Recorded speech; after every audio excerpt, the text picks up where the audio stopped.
എടേ,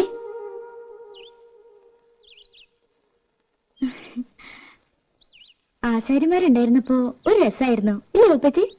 രസം. നീ കറിക്ക് എന്തൊക്കെയാ നോക്ക്. ചന്ദ്രേട്ട് ഉണ്ണാൻ വരുമ്പോ കൂടെ 1-2 പേരുണ്ടാവും. എന്തുണ്ടാക്കാനാ? അമ്മേ, അമ്മേ വാ, ഒരു സൂത്രം കാട്ടിത്തരാം. എന്താ മോളെ? വരുന്നേ, രാത്രിയും വാ. എനിക്ക് വേണ്ട നിന്റെ സൂത്രം.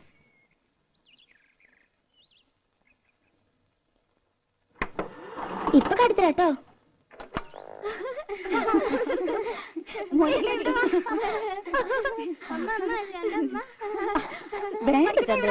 കണ്ടോ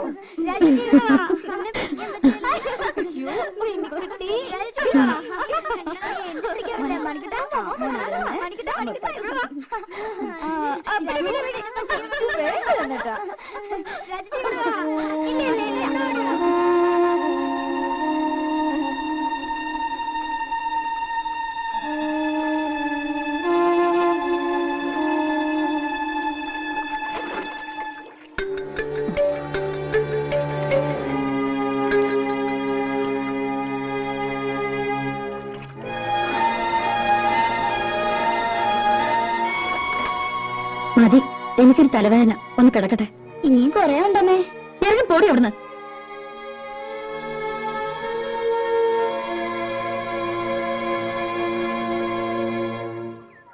തള്ളേ, പാരത്തള്ളേ. ഈ തള്ളയുടെ ചെവി പൊട്ടിപ്പോയോ?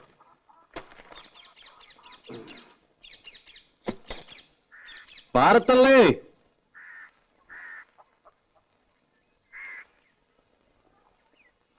പത്മിനിയോ? ഇത് വലിയ അതിശയായി പോയല്ലോ. അമ്മ എങ്ങനെയൊക്കെയാ വിളിക്കണേ? പിന്നെ തള്ളേനെന്താ തമ്പുരാട്ടിന്ന് വിളിക്കണം? ഈ കൊച്ചോടെ നിൽക്കണ്ട്. എന്നെ കൂടെ ഒന്ന് പറയിക്കണ്ട. കണ്ണടയാണവരല്ലേ വിളിക്കുള്ളൂ.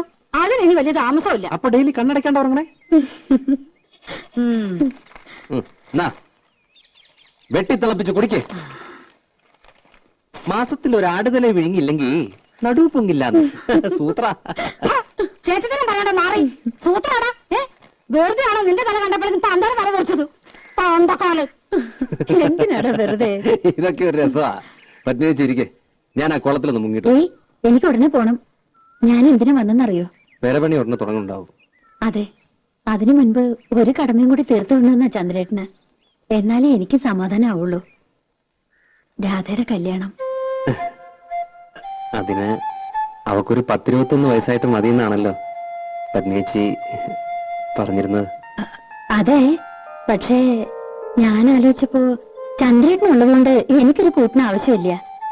നിന്റെ വയസ്സ് കൂടുതല്ലേ? നിന്റെ അമ്മ അതന്നെ പറയണേ.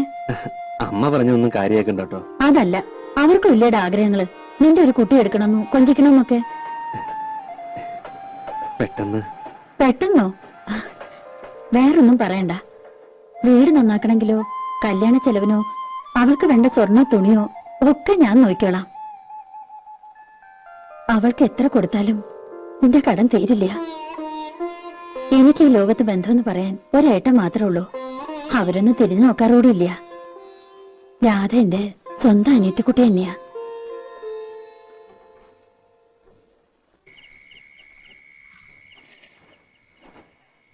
കൊടുക്കുന്നതിലൊന്നും എനിക്ക് വിരോധം ഉണ്ടായിട്ടില്ല. പക്ഷെ എനിക്ക് മനസ്സിലാകുന്നില്ല, ഇത്ര പെട്ടെന്ന് ആലോചന. പെട്ടെന്നുള്ള ആലോചനയൊന്നും അല്ലല്ലോ. പണ്ടേ അവൻ കെട്ടാനിരുന്ന പെണ്ണ് തന്നെയല്ലേ? അതെ, എന്നാലും പെരപണിയാണെങ്കിൽ തുടങ്ങാൻ പോണു. അതിനിടയില് അവളിവിടെ ഇല്ലാണ്ടായാല്. അവളല്ലല്ലോ പെരപണിയണത്. അടുക്കളപ്പണിക്ക് ഞാനൊരാളെ കണ്ടുവച്ചിട്ടുണ്ട്. ആരെ? ആരായാലും എന്താ, പണിക്ക് ആളുണ്ടായപ്പോരെ?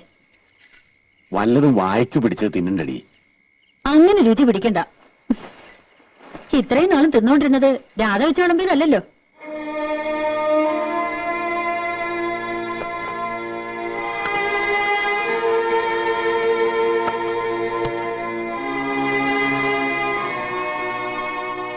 നീ എന്തൊന്നും പറയാത്തെ? മനസ്സിൽ എന്താന്ന് വെച്ചാ പറയേ. ഒന്നുമില്ല, 2-3 കൊല്ലം കൂടി കഴിഞ്ഞിട്ട്. അവനിപ്പോ പ്രായം എന്തായെന്ന വിചാരം? എത്ര നാളെന്ന് വെച്ചാ അവൻ കാത്തിരിക്ക? അവന് മനസ്സിലാക്കണ്ട നീ?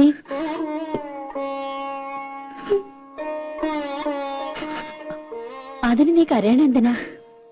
പാപ്പേച്ചിക്ക് മനസ്സിലാവും. എത്ര അടുപ്പുണ്ടെങ്കിലും കല്യാണം എന്നൊക്കെ പറയുമ്പോ ഏതൊരു പെൺകുട്ടിക്കും ഉണ്ടാവും പേടി.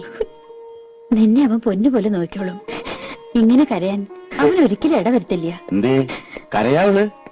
ഏയ്, എന്റെ പത്മിനി വെറുതെ അവളെ എന്തിനാ നിർബന്ധിച്ച് സമ്മതിപ്പിക്കുന്നേ? കല്യാണം എന്നൊക്കെ പറഞ്ഞ ഓരോരുത്തരുടെ ഇഷ്ടാ. അതിനവൾക്ക് ഇഷ്ടക്കേടൊന്നുമില്ല. ആ, ഞാൻ കാലിക്കറ്റ് പോയിട്ട് ചിലപ്പോ ഒരു ഇത്തിരി ലേറ്റ് ആവും. ആ കോൺട്രാക്ട് ഒന്ന് കണ്ടിട്ട് വരൂ.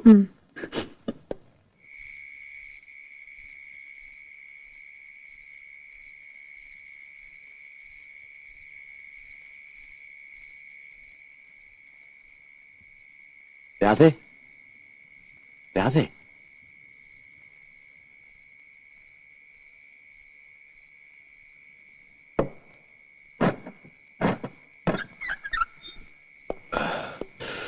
പപ്പേച്ചി കിടന്നു. 10 മണി വരെ കാത്തു.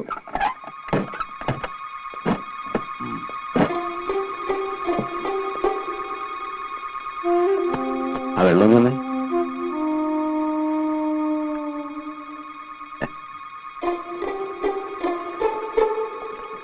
നിന്റെ കൈ കൊണ്ട് തന്നിട്ടാന്ന് തോന്നുന്നു. നല്ല മധുരം. നിനക്കെന്താടി ഒരു വിഷാദം? നിനക്കിഷ്ടമില്ലെങ്കിൽ അവനെ കെട്ടുമെന്ന് പറഞ്ഞിട്ടോ. ശരിക്കും പറഞ്ഞ ഒരു ചേർച്ചയില്ല. കുരങ്ങന്റെ കയ്യിൽ പൂമാല കിട്ടിയ പോലെയാവും. നീ വിഷമിക്കൊന്നും വേണ്ട. അവൻ പോട്ടടി. ഈ ചന്ദ്രേട്ടനുള്ളിടത്തോളം കാലം നിനക്ക് ഒന്നിനും ഒരു കുറവുണ്ടാവില്ല. രാജകുമാരിയെ പോലെ നിനക്ക് ഇവിടെ ജീവിക്കാം. ചന്ദ്രേട്ടൻ പോയി കുളിച്ച് ഊണ് കഴിക്കാൻ നോക്ക്. ഞാനുണ്ടു. ഇനി ഒന്ന് കിടന്നാ മതി.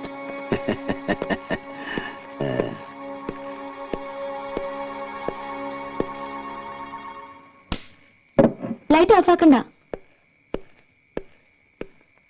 ഇനിയിപ്പോ നീ എന്തിനാ ഇവിടെ ഒറ്റയ്ക്ക് നിൽക്കുന്നേ? വാ, നമുക്കൊരു കിടക്കാം. ചന്ദ്രേട്ടാ, ഇനി ഞാൻ കാണില്ലേ ഉച്ചയ്ക്ക് നന്നായിട്ട് നോക്കി കേട്ടാ വെള്ളം വെക്കില്ലേ? നീ അത്ര ശരിയാവുന്നില്ല.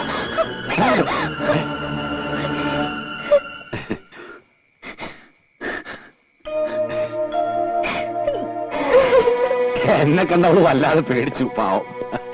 ആ, പെരവണി അടുത്ത ആഴ്ച തുടങ്ങാൻ കേട്ടോ. ഞാനൊന്ന് കുടിക്കട്ടെ, വല്ലാത്ത വിശപ്പ്.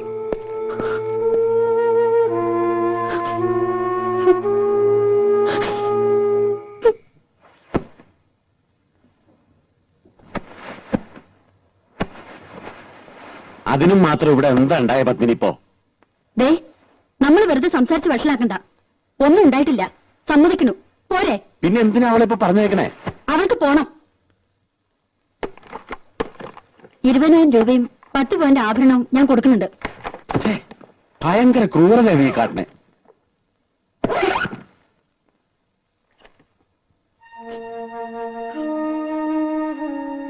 രാജി എന്തിനാ കരയണേ? രാജി കരയണ്ട.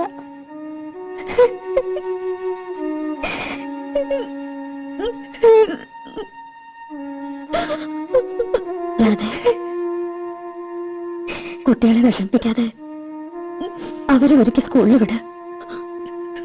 വരുമ്പോ ഞാൻ എന്തെങ്കിലും പറഞ്ഞ് സമാധാനിപ്പിച്ചോളാം.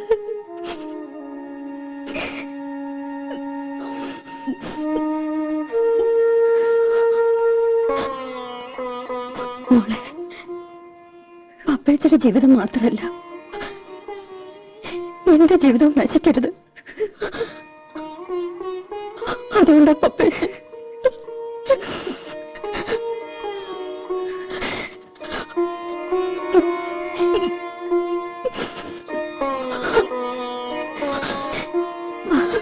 രാജി കുളിപ്പിച്ച് സ്കൂളിൽ കൊണ്ടാക്കാം.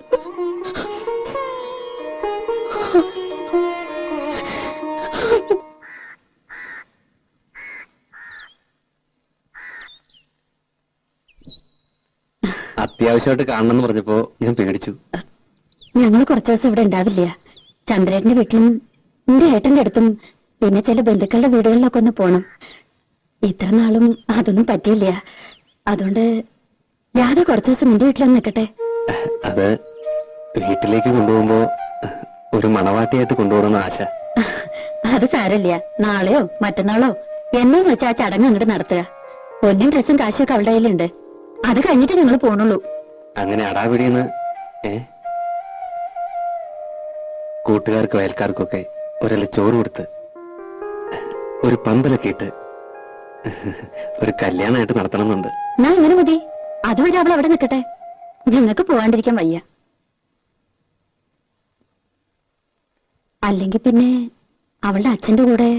വേണ്ട പത്നി ചേച്ചി, അത് വേണ്ട. ഞാൻ കൊണ്ടുവയ്ക്കോളാം അവളെ. ആ, അത് തന്നെയാ നല്ലത്. കല്യാണം ഒട്ടും വൈകിക്കണ്ട. എന്താവശ്യത്തിനും എന്റെ സഹായം ഉണ്ടാവും.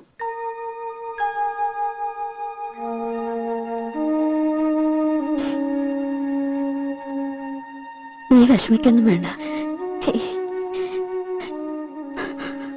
മക്കളെ സ്കൂളിൽ കൊണ്ടുവിടാനും കൊണ്ടുവരാനും ഞാൻ വന്നോട്ടെ പപ്പച്ചി.